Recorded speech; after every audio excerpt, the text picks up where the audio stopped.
You may have heard the term brand storytelling, and you may have even developed a brand story.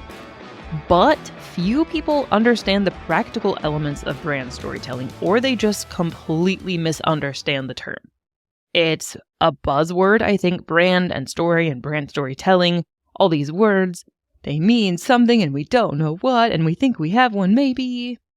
So we want to talk about what brand storytelling is in a practical, not only conceptual, ethereal way. Before we dive in, you should know that we are a team of award-winning experts that build brands, websites, and content with real gravity.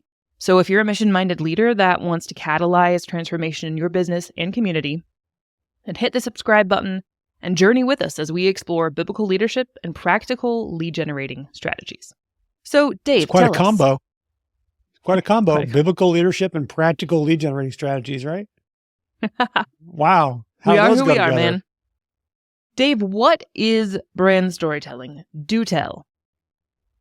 Brand storytelling actually begins with the recognition that your buyers, whether they're employees looking for a job or clients looking for a company or whatever kind of buyer you have, your buyers are on a journey to make a decision. Something is driving that journey, and there will be a beginning, middle, and end of that journey. The end of that journey will be a sale, and it might not be you.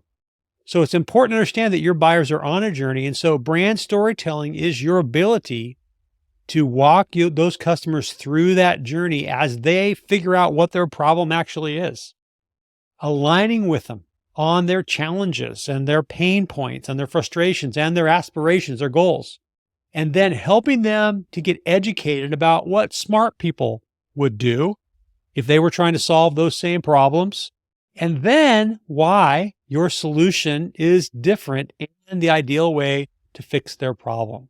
That's what brand storytelling is. I hear a lot of businesses, when we talk about brand story or brand storytelling, talk about their origin story, how they got started. Sometimes I see customer reviews, and sometimes I see fictional stories about a customer's supposed experience. And these are all labeled as brand stories or brand storytelling. Like a commercial, like it's a story, and so therefore it's a brand story.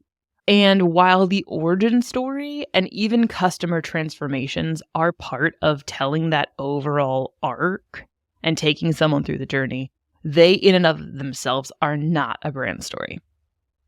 Here's how I wrote it.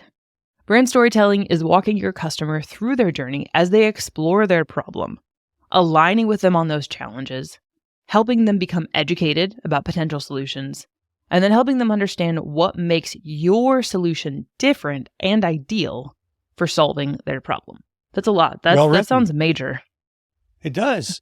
The problem with a business origin story is that it does not really help you align with the customer at their level of pain.